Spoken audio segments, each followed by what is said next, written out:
Hello there. Today we have another Transformers animated mini Lego Transformers animated Transformer, the second one. This time it is Megatron. Um, yeah, these wings keep flopping down because they don't have stronger clip pieces. But yeah, it's Megatron's helicopter attack helicopter thingy mabobber mode. It has the giant turret in front as it should. The top view with the propellers. The propellers sadly don't actually spin around because of how they have to turn into Megatron's swords and stuff. Yeah, here's an aerial view of Megatron, as you should have since he is an air vehicle. It has the nice cockpit, the wings, propeller and all that stuff. I think I got all the major details in there. And here's the bottom. And honestly, I'm really proud of this figure. Alright, you've seen the entirety of the helicopter mode, so now let's go on to size comparisons. Here he is with Optimus and Bumblebee, and they look really great all together. Here's a side view scale, and you might be wondering why Megatron is so big, or maybe you're not, I don't know. But Megatron is bigger than the rest of them because I wanted to go very scale accurate, so Megatron is pretty big in the show, so this is kind of accurate. Well, it's pretty accurate, and I didn't want it to be as small as Optimus, because that would look really weird. And I just wanted more room to make Megatron a lot more of a posable figure than Optimus. Here he is with Core Class Ironhide, minifigure, and stud scale, which says he's about 14 studs long or 15. And at his longest width, he is about 7 or 6 studs long. And of course, his McDonald's Toys figure, which is actually pretty much the same size. Alright, that was a lot of size comparisons, and we're done with that, so let's get into the main event, the transformation.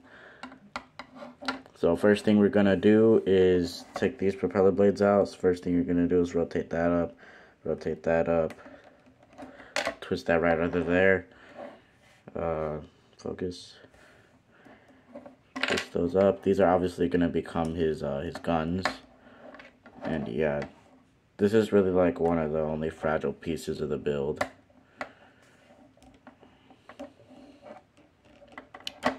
You just take that off too. Those obviously become his swords, and now we have room to swivel these pieces around. That will be more important later.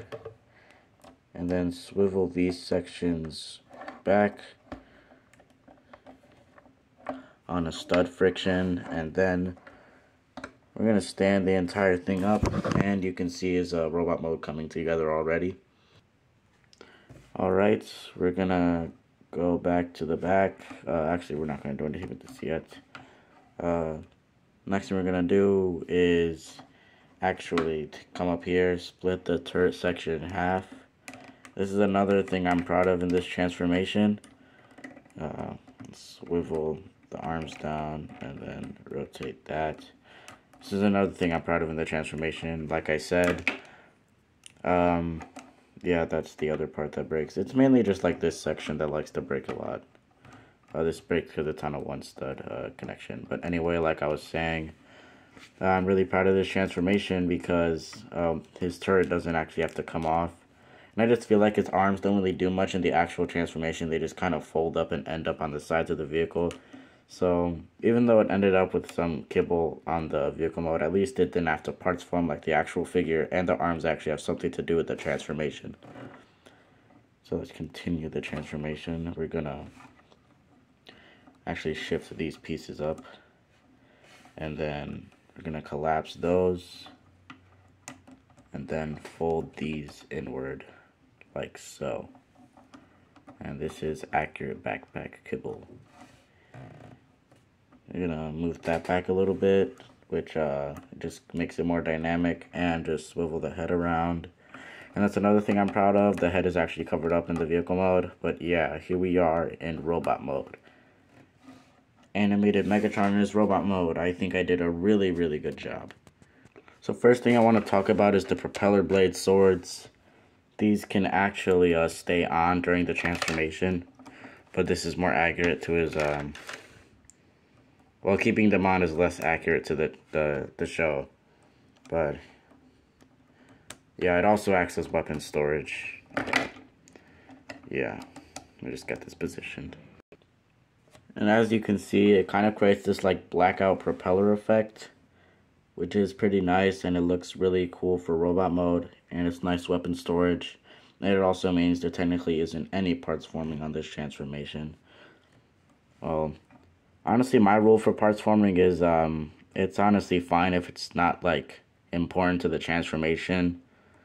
Like you have to take the arms off for one place and reattach it where it's supposed to be. Like weapons are the exception, like stuff like that. But yeah, other stuff. I got the shoulder details. Yeah, I got a lot of the details on there.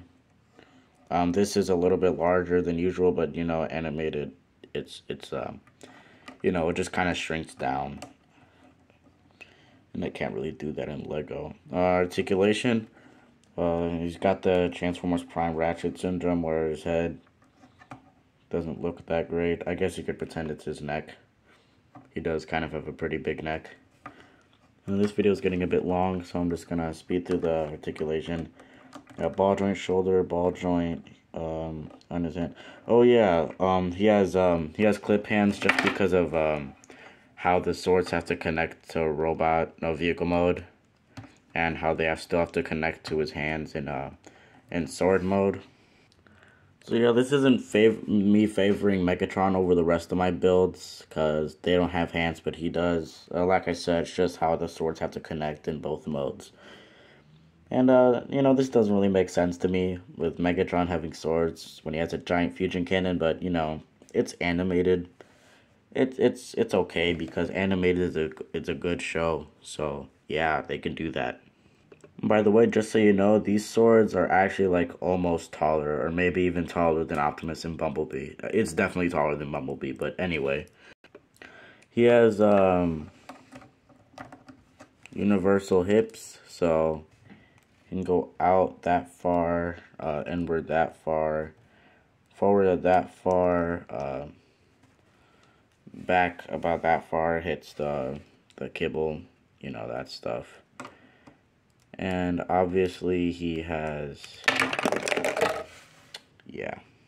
That was an unintended feature for season 3 finale when Megatron gets blown up, but anyway. He has an almost full 90-degree bend at the knee. So, well, it's hindered because of his heel spur, which is also accurate. It's accurate because the actual toy needed heel spurs like this. So, yeah, fun fact. Giant backpack, because this stuff doesn't really go anywhere. It's a helicopter though, so it gets a pass. But yeah, that's all the articulation. Yeah, the reason why it likes to pop off is because the corners on the clip piece keep hitting this piece that connects the piece that holds the wings and stuff.